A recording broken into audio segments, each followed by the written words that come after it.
Good morning, class. Welcome to our education platform in electrostatic part 25. इलेक्ट्रोस्टॅटिकच्या 25व्या भागात आपण शिकत आहोत कपॅसिटर्स इन सिरीज. बऱ्याचदा सर्किटमध्ये एक इंडिव्हिज्युअल सिंगल कपॅसिटर वापरण्याऐवजी कपॅसिटर्सची कॉम्बिनेशन्स वापरली जातात. बरं, ही कॉम्बिनेशन्स किती प्रकारची आहेत? तर 2 प्रकारची. म्हणजे basically capacitors in series and capacitors in parallel अशा प्रकारचं कॉम्बिनेशन सर्किटमध्ये वापरलं जातं. म्हणजे कधी कपॅसिटरचं सिरीज कॉम्बिनेशन वापरलं जाईल किंवा कधी कपॅसिटरचं पॅरलल कॉम्बिनेशन वापरलं जाईल एक कपॅसिटर वापरण्याऐवजी. मग आजच्या व्हिडिओमध्ये जे आपण शिकणार आहोत तो आहे कपॅसिटर्स इन सिरीज. म्हणजे कपॅसिटर्स सिरीजमध्ये कनेक्ट केल्यानंतर काय सिच्युएशन तयार होणार आहे किंवा त्या सर्किटचा टोटल कपॅसिटन्स किती असणार आहे ते आपल्याला पाहावं लागणार आहे. तरच आपण सर्किटमध्ये तसं कॉम्बिनेशन करू शकू की मला जर सर्किटमध्ये सपोज 15 मायक्रोफॅरॅड इतका कपॅसिटन्स हवा असेल तर ज्यावेळेस मी सर्किटमध्ये एकापेक्षा जास्त कपॅसिटर्स कनेक्ट करते त्यावेळेस मला माहीत असायला पाहिजे की त्या कॉम्बिनेशनचं जो टोटल किंवा नेट कपॅसिटन्स येईल तो किती यायला हवा आहे. तर 15 मायक्रोफॅरॅड इतकाच यायला हवा आहे. म्हणून आज आपण शिकतोय की कपॅसिटर सिरीज कॉम्बिनेशनमध्ये कनेक्ट केल्यानंतर त्यांचा नेट किंवा टोटल कपॅसिटन्स किती येईल. ठीक आहे. ज्यावेळेस कपॅसिटर हा कॉम्पोनंट सर्किटमध्ये वापरला जातो किंवा सर्किटमध्ये आपल्याला ड्रॉ करायचा असतो की या ठिकाणी कपॅसिटर कनेक्ट केलेला आहे त्यावेळेस कपॅसिटरचा सिम्बॉल वापरला जातो. म्हणजे सिम्बॉलिकली हा कपॅसिटर असा रिप्रेझेंट केला जातो. बघा मी तुम्हाला ड्रॉ करून दाखवते. ही कपॅसिटरची फर्स्ट प्लेट आहे, ही कपॅसिटरची सेकंड प्लेट आहे आणि ही 2 एक्सटर्नल लीड्स की ज्यांचं एक्सटर्नल कनेक्शनसाठी आपल्याला वापर होणार आहे. तर हा जो सिम्बॉल आहे तो कपॅसिटरचा सिम्बॉल आहे जो सर्किटमध्ये आपल्याला वापरावा लागणार आहे ज्या ठिकाणी कपॅसिटर्स कनेक्ट केला गेला आहे. मग बघा आता एकपेक्षा जास्त कपॅसिटर्स आपल्याकडे असावे लागतील की ज्यांचं आपण सिरीज कॉम्बिनेशन केलं आहे. मग आत्ता सध्या आपण कन्सिडर करूयात की आपल्याकडं 3 कपॅसिटर आहेत. कपॅसिटर C1, कपॅसिटर C2 आणि कपॅसिटर C3 की ज्यांचं आपण काय केलेलं आहे सिरीज कॉम्बिनेशन केलेलं आहे. बघा पहिल्या कपॅसिटरची ही दुसरी प्लेट आहे ती दुसऱ्या कपॅसिटरच्या पहिल्या प्लेटला कनेक्ट केली गेली आणि मग आपण असंच करत राहायचं की तिसऱ्या कपॅसिटरची पहिली प्लेट दुसऱ्या कपॅसिटरच्या दुसऱ्या प्लेटला कनेक्ट करायची. तुम्ही इथं 10ही कपॅसिटर जरी कनेक्ट केले असते तर त्या 10ही कपॅसिटरचं जे कॉम्बिनेशन आहे ते आपल्याला अशाच पद्धतीने करावं लागलं असतं. त्यावेळेस मी म्हटले असते की कपॅसिटर्स कसे दिसत आहेत तर सिरीजमध्ये दिसत आहेत. सिरीजमध्ये कपॅसिटर जोडल्यानंतर एक गोष्ट घडून येते ती म्हणजे की बघा एक कपॅसिटर आहे आणि त्याचं जे एक्सटर्नल लीड्स आहेत ते मी एका एक्सटर्नल पॉवर सप्लायला कनेक्ट केले. एक सेल आपण घेतली किंवा बॅटरी घ्या, हे तिचं पॉझिटिव्ह टर्मिनल हे त्या सेलचं निगेटिव्ह टर्मिनल. सपोज या पॉवर सप्लायने प्रोव्हाइड केलेलं जे पोटेन्शियल आहे ते आहे 6 व्होल्ट. या कपॅसिटरच्या 2 प्लेटमध्ये तयार होणारा जो पोटेन्शियल डिफरन्स आहे व्ही तो सुद्धा किती असणार आहे तर 6 व्होल्टच असणार आहे. आणि या 2 प्लेटमधला पोटेन्शियल डिफरन्स ज्यावेळेस 6 व्होल्ट होतोय 6 व्होल्ट होतोय त्यावेळेस पहिल्या प्लेटवरती तयार होणारे किंवा पहिल्या प्लेटने ॲक्वायर केलेले जे पॉझिटिव्ह चार्जेस आहेत ते स्टॉप होऊन जाणार आहेत. म्हणजे आता 2 प्लेटमधलं पोटेन्शियल डिफरन्स 6 व्होल्ट झाल्यानंतर कोणत्याही प्रकारचा चार्ज ही फर्स्ट प्लेट ॲक्वायर करणार नाही किंवा गेन करणार नाही. मग आता अशा पद्धतीने की ज्यावेळेस आपण इथं या 3ही कपॅसिटरच्या अक्रॉस काहीतरी पोटेन्शियल अप्लाय करतोय त्यावेळेस आपल्याला अशी सिच्युएशन येणार आहे किंवा आपल्याला माहीत करून घ्यावं लागणार आहे की होणार काय आहे. इथं जर 6 व्होल्ट इतका पॉवर सप्लाय तुम्ही कनेक्ट करत असाल सर्किटमध्ये की जो सर्किटला प्रोव्हाइड करतोय किती पोटेन्शियल तर 6 व्होल्ट इतकं, त्यावेळेस या 3ही कपॅसिटरच्या अक्रॉस डेव्हलप होणारं पोटेन्शियल किती असेल तर 6 व्होल्ट इतकं असणार आहे. ठीक आहे. मग हे कसं करायचं आपल्याला तर पहिल्या कपॅसिटरची फर्स्ट प्लेट आपण कुठं कनेक्ट करणार सेलच्या पॉझिटिव्ह टर्मिनलला आणि शेवटचा कपॅसिटर, इथं आपण 3च कपॅसिटर घेतलेले आहेत. इथं जर तुम्ही 10 नंबरचा कपॅसिटर घेतला असता तर त्या 10व्या नंबरच्या कपॅसिटरची जी दुसरी प्लेट आहे ती तुम्हाला काय करावी लागली असती, अर्थ करावी लागली असती. म्हणजेच पॉवर सप्लायच्या कुठं कनेक्ट करावी लागली असती, निगेटिव्ह टर्मिनलला कनेक्ट करावी लागली असती. ठीक आहे. मग आता ज्यावेळेस सर्किटमध्ये एक कपॅसिटर होता त्यावेळेस त्या कपॅसिटरच्या अक्रॉस डेव्हलप होणारं पोटेन्शियल डिफरन्स, त्या प्लेटच्या अक्रॉस डेव्हलप होणारं पोटेन्शियल डिफरन्स म्हणजेच बाहेरच्या पॉवर सप्लायचं पोटेन्शियल डिफरन्स होतं. बाहेरच्या पॉवर सप्लायने सर्किटमध्ये सप्लाय केलेलं ते पोटेन्शियल होतं. इथं तशी सिच्युएशन नाही. आता इथं एक कपॅसिटर नाही, इथं कपॅसिटरची संख्या किती आहे, 3. म्हणजे हे 6 व्होल्ट पोटेन्शियल आता या 3 कपॅसिटर्सच्या अक्रॉस काय केलं जाईल, डिस्ट्रीब्यूट केलं जाईल. ठीक आहे ना. मग आता सिरीज कॉम्बिनेशन आहे. सिरीज कॉम्बिनेशनमध्ये होईल काय सांगते की प्रत्येक कपॅसिटरच्या अक्रॉस डेव्हलप होणारं पोटेन्शियल डिफरन्स काय असेल, वेगवेगळं असेल, सेम असणार नाही, एकसारखं असणार नाही. याच्या अक्रॉस V1 इतकं पोटेन्शियल डिफरन्स डेव्हलप होतं आहे असं मी म्हणते. सपोज C2च्या अक्रॉस V2 इतकं पोटेन्शियल डेव्हलप होतं आहे, C3च्या अक्रॉस V3 इतकं पोटेन्शियल डेव्हलप होतं आहे. पण सिरीज कॉम्बिनेशनमध्ये प्रत्येक एका कपॅसिटरने स्टोअर केलेला जो चार्ज आहे तो मात्र कसा असणार आहे, एकसारखा असणार आहे. म्हणजे पहिल्या प्लेटवरती किती पॉझिटिव्ह चार्ज होते तर 5. या 5 पॉझिटिव्ह चार्जेसने 5 निगेटिव्ह चार्जला इंड्यूस्ड केलं. ठीक आहे. या निगेटिव्ह चार्जेसमुळं दुसऱ्या प्लेटच्या आतमधल्या बाजूला काय तयार झाले तर 5 पॉझिटिव्ह चार्ज तयार झाले. पुन्हा ह्यांनी कुणाला तयार केलं तर 5 निगेटिव्ह चार्जला तयार केलं. ह्या निगेटिव्ह चार्जेसने पुन्हा कोणाला तयार केलं तर 5 पॉझिटिव्ह चार्जला तयार केलं. यांनी पुन्हा निगेटिव्ह चार्ज इंड्यूस्ड केला 3 नंबर कपॅसिटरच्या दुसऱ्या प्लेटवर. म्हणजे अशा पद्धतीने जर चार्ज इंड्यूस्ड होत राहिले तर प्रत्येक एका कपॅसिटरवरती तयार होणारा जो चार्ज असेल तो कसा राहणार आहे, कॉन्स्टंट राहणार आहे. ज्यावेळेस कॉम्बिनेशन कसं आहे, सिरीज कॉम्बिनेशन आहे, पण प्रत्येक कपॅसिटरच्या अक्रॉस डेव्हलप होणारं पोटेन्शियल डिफरन्स मात्र काय असेल, वेगवेगळं असेल. ठीक आहे. एवढी गोष्ट क्लिअर झाली तुमची. ज्यावेळेस कपॅसिटर सिरीजमध्ये कनेक्ट केले असतील त्यावेळेस प्रत्येक कपॅसिटरच्या अक्रॉस डेव्हलप होणारं पोटेन्शियल डिफरन्स वेगवेगळं असेल, पण त्या कपॅसिटरने स्टोअर केलेले चार्जेस मात्र कसे असतील तर कॉन्स्टंट असतील. हे लक्षात ठेवायचं ज्यावेळेस तुम्ही स्टडी करत असाल कपॅसिटर्स इन सिरीज कॉम्बिनेशनसाठी. किंवा आपण कधी म्हणूयात की हे कपॅसिटर सिरीज कॉम्बिनेशनमध्ये कनेक्ट केलेले आहेत. हे एंड टू एंड कनेक्शन झालेलं तर मला दिसतंय, एका समोर एक जोडलेले कपॅसिटर मला दिसत आहेत. ह्यावरून तर मला कळतंय की सिरीज कॉम्बिनेशन आहे. अजून मला असं सुद्धा सांगता येईल की the sum of potential difference across all capacitors is equal to the applied potential difference V, then we can say that capacitors are connected in series in circuit. म्हणजे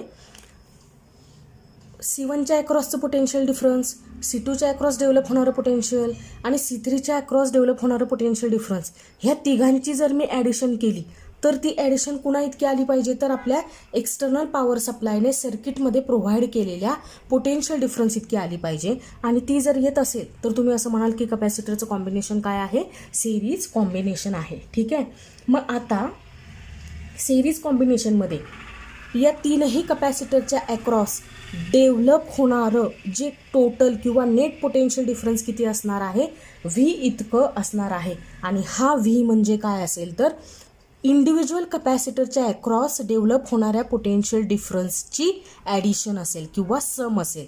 म्हणजे V equal to potential difference across C1 काय झाला, V1 plus potential difference across C2 कशाने मी represent करते तर V2ने, आणि C3च्या across develop होणारा potential difference आपण रिप्रेझेंट करूयात V3ने. ठीक आहे. कपॅसिटन्स ऑफ कपॅसिटरसाठीचा फॉर्म्युला तर तुम्हाला माहितीच आहे. ठीक आहे. काय बरं, C इक्वल टू Q/V. ठीक आहे. मग आता हे कॉम्बिनेशन केलं आहे काय आपण, सिरीज कॉम्बिनेशन केलं आहे. ठीक आहे. ह्या सिरीज कॉम्बिनेशनचा जो इफेक्टिव्ह किंवा नेट कपॅसिटन्स असेल त्याला आपण रिप्रेझेंट करूयात CS ने. ठीक आहे. म्हणजे हे 3ही कपॅसिटन्स एकत्रित येऊन सर्किटमध्ये जेवढे काही चार्जेस स्टोअर करतील ती त्यांची एकत्रित एबिलिटी किंवा एकत्रित कपॅसिटीला आपण रिप्रेझेंट करतोय CS ने. आणि यांच्या अक्रॉस डेव्हलप होणारं पोटेन्शियल डिफरन्स काय आहे तर व्ही इतकं पोटेन्शियल डिफरन्स आहे. म्हणजे या टोटल किंवा नेट कपॅसिटन्सच्या अक्रॉस डेव्हलप होणारं पोटेन्शियल डिफरन्स आपण असं म्हणतोय. सपोज 6 व्होल्ट असेल तर एक्सटर्नल पॉवर सप्लायने सर्किटमध्ये अप्लाय केलेले जे पोटेन्शियल डिफरन्स आहे ते सुद्धा किती असणार आहे 6 व्होल्ट इतकं असणार आहे. मग आता आपण विचार करतोय की ह्या तिघांनी मिळून जो एकत्रित कपॅसिटन्स तयार केलेला आहे ह्या सर्किटमध्ये तो किती आहे तर CS इतका आहे. आणि या तिघांच्या अक्रॉस डेव्हलप झालेलं जे टोटल पोटेन्शियल डिफरन्स आहे की जे ह्या सेलने सेंड केलेलं आहे सर्किटमध्ये ते किती आहे तर व्ही इतका आहे. म्हणून ह्या व्हीसाठी जर मी फॉर्म्युला रिअरेंज करत असेल कपॅसिटी ऑफ कपॅसिटरसाठीचा तर मी तो असा लिहील V equal to Q upon CS. बरोबर ना. हाच सेम फॉर्म्युला मी V1साठी म्हणजे potential difference across first capacitor C1साठी कसं लिहील बरं.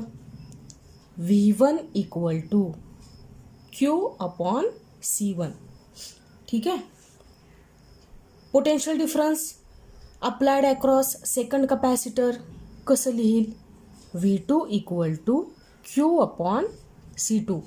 इथं मी क्यू साठी Q1 आणि Q2 का लिहित नाही आहे लक्षात येतं आहे का. तर मी असं म्हटलं आहे की प्रत्येक कपॅसिटरवर स्टोअर होणारा जो चार्ज आहे तो कसा असणार आहे कॉन्स्टंट असणार आहे का तर तुम्ही कपॅसिटरचं सिरीज कॉम्बिनेशन केलं आहे म्हणून.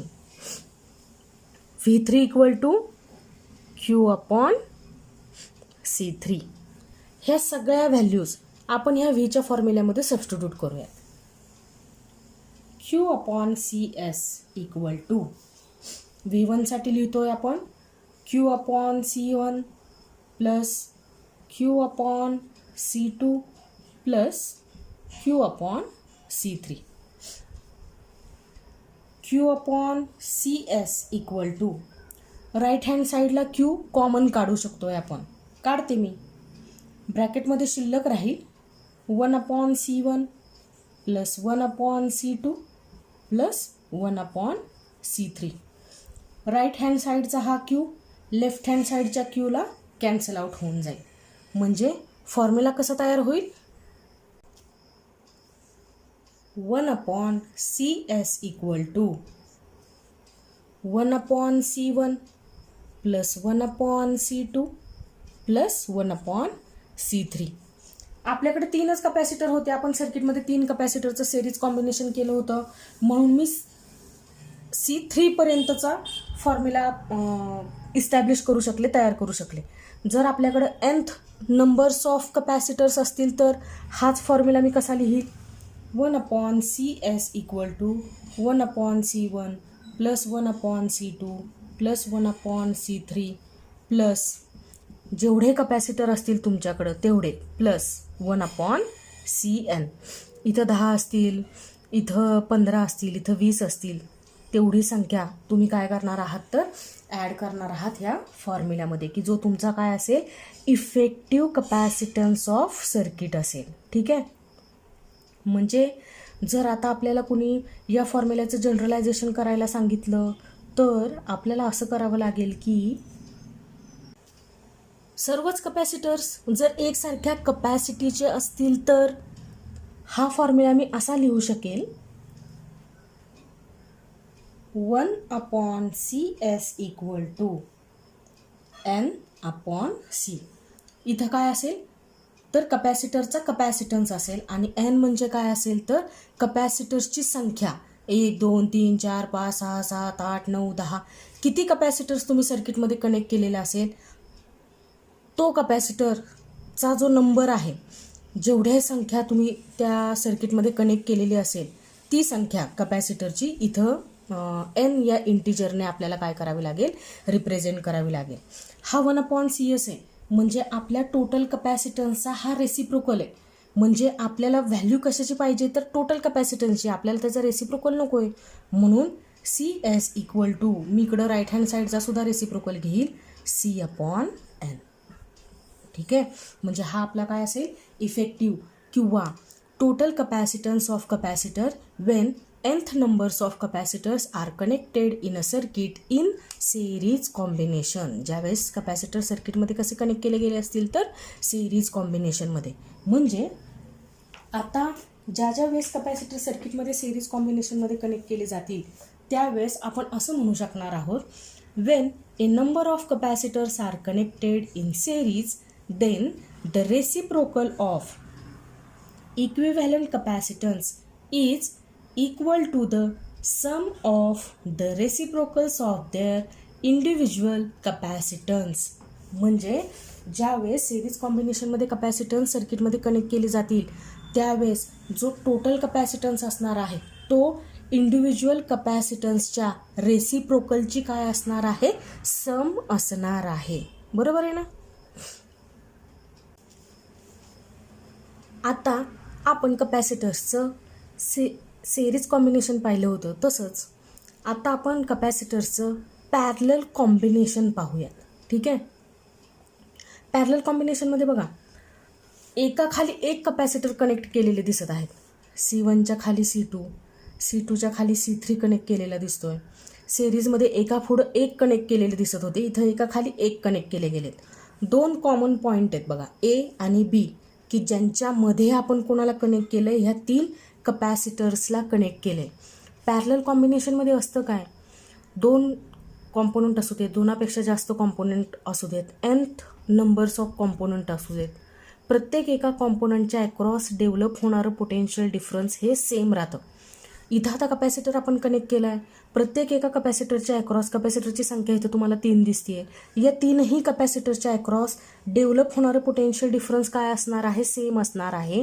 कारण 2 कॉमन पॉईंटच्या अक्रॉस आपण त्यांना काय केलं आहे तर कनेक्ट केलं आहे.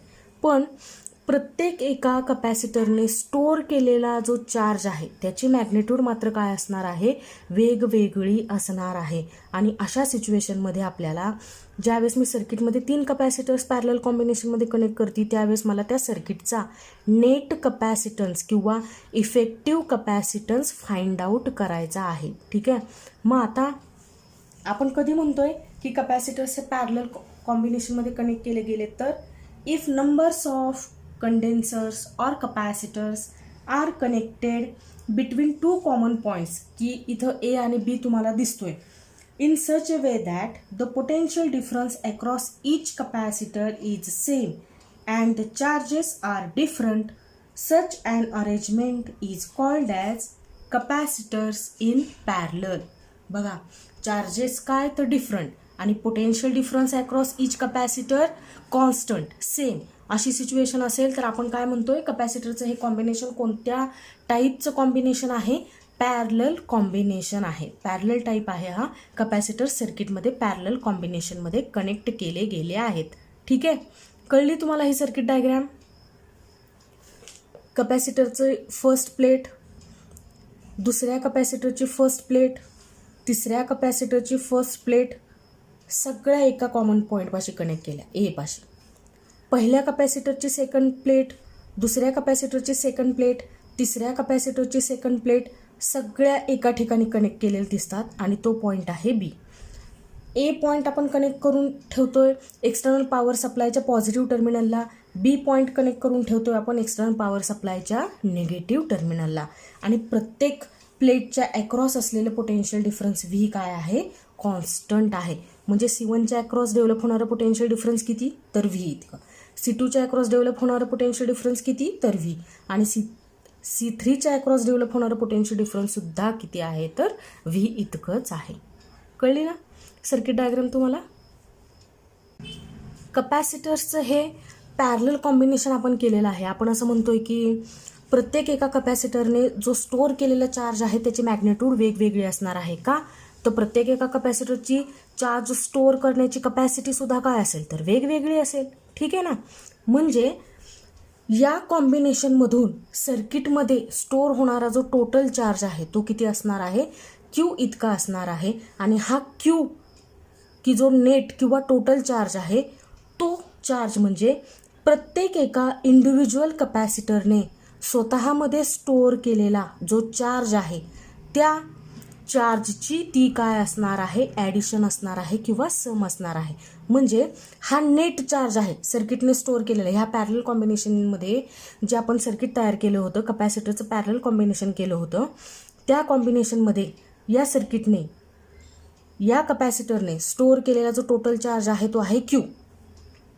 C1ने स्टोअर केलेला जो चार्ज आहे तो आहे Q1 प्लस C2ने स्टोअर केलेला चार्ज C1ने स्टोअर केलेला चार्ज इतका नाही, म्हणून आपण म्हणतोय की तो काय आहे तर Q2 प्लस या कपॅसिटरने C3ने जो स्टोअर केलेला चार्ज आहे तो काय आहे तर Q3 इतका आहे. ॲक्च्युली कपॅसिटर हा एक असा कॉम्पोनंट आहे की जो चार्ज स्टोअर करत नाही, चार्जचं काय करतोय तर सेपरेशन करतोय.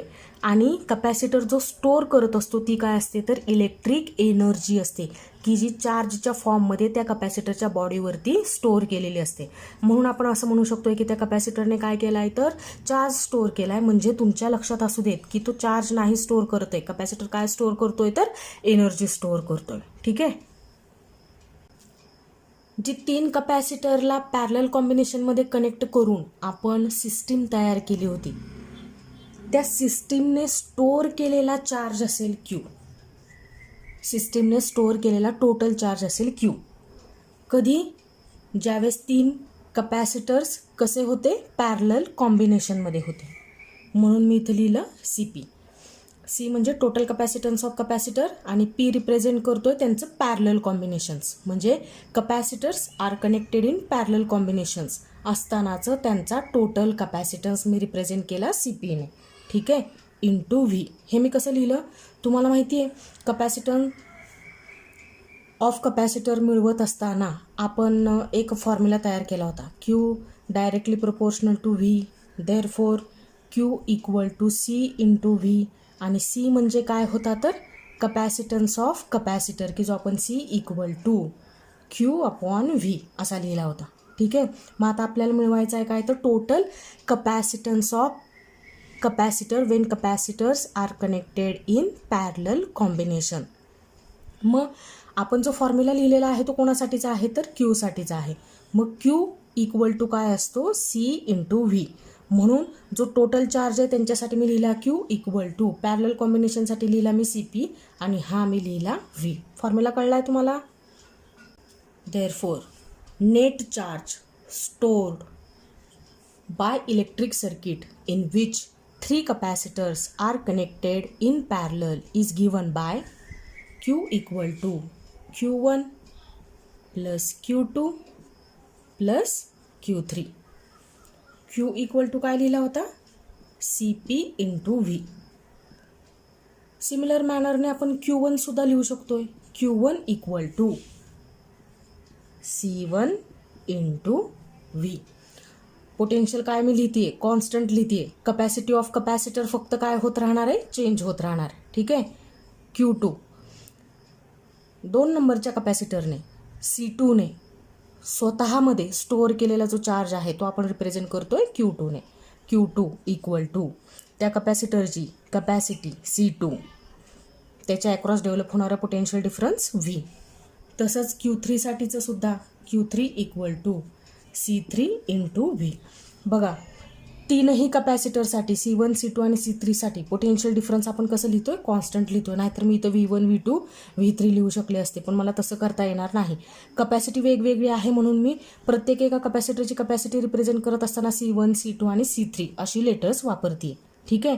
ह्या सगळ्या व्हॅल्यूज आपण ह्या 1 नंबरच्या फॉर्म्युल्यामध्ये सबस्टिट्यूट करून टाकूयात. ठीक आहे. Q म्हणजे काय आहे CP into V equal to Q1 C1 into V plus Q2 means C2 into V plus value of Q3 equal to C3 into V. CP into V equal to V common येईल, ब्रॅकेटमध्ये राहील C1 plus C2 plus C3. हा V या Vला cancel out होईल. म्हणजे total capacitance CP equal to C1 plus C2 plus C3. 3 कपॅसिटरचा individual capacitance एकमेकांमध्ये ज्यावेळेस आपण ॲड करतोय C1 + C2 + C3, त्यावेळेस आपल्याला त्या सर्किटचा काय मिळत आहे, टोटल कपॅसिटन्स मिळत आहे. कपॅसिटर सर्किटमध्ये कसे कनेक्ट केलेत आपण, पॅरलल कॉम्बिनेशनमध्ये. सर्किटमध्ये nth numbers of capacitors connect केले, तर त्या nth कपॅसिटरसाठी तुम्ही हाच सेम फॉर्म्युला कसा लिहाल, CP = C1 + C2 + C3 + dash dash dash plus CN. Suppose 10 capacitor आहेत सर्किटमध्ये, तर इथं n ची किंमत किती असेल, 10 असेल. म्हणजे हा काय असेल, C10 असेल. बरोबर ना. आता सर्वच कपॅसिटर जर एकसारख्या कपॅसिटीचे असतील तर हा फॉर्म्युला असा लिहिला जाऊ शकेल ना, CP = C1 ची कपॅसिटी C2 इतकी आहे, C2 ची कपॅसिटी C3 इतकी, म्हणजे सर्व कपॅसिटरची कपॅसिटी एकसारखी आहे. म्हणजे C + C + C + C. असं मी किती वेळा लिहू शकेल, n टाइम्स.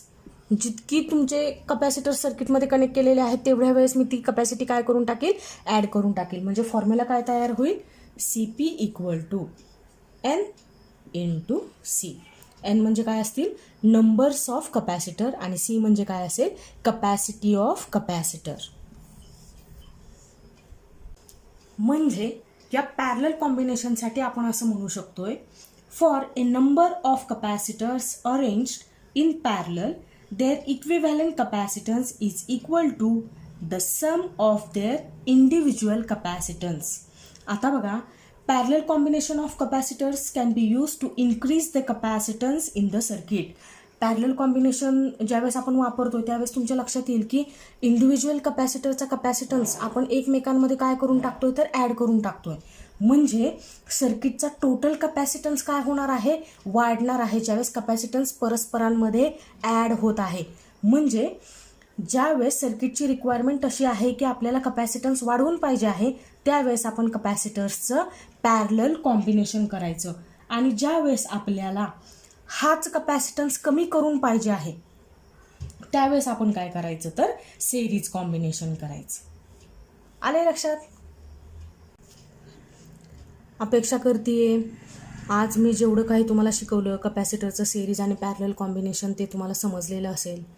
अभ्यासाला लॉकडाऊन करू नका, अभ्यास करत राहा. आपण पुढच्या व्हिडिओमध्ये लवकरच भेटूयात. तोपर्यंत घरातच राहा, सुरक्षित राहा. Take care. बाय.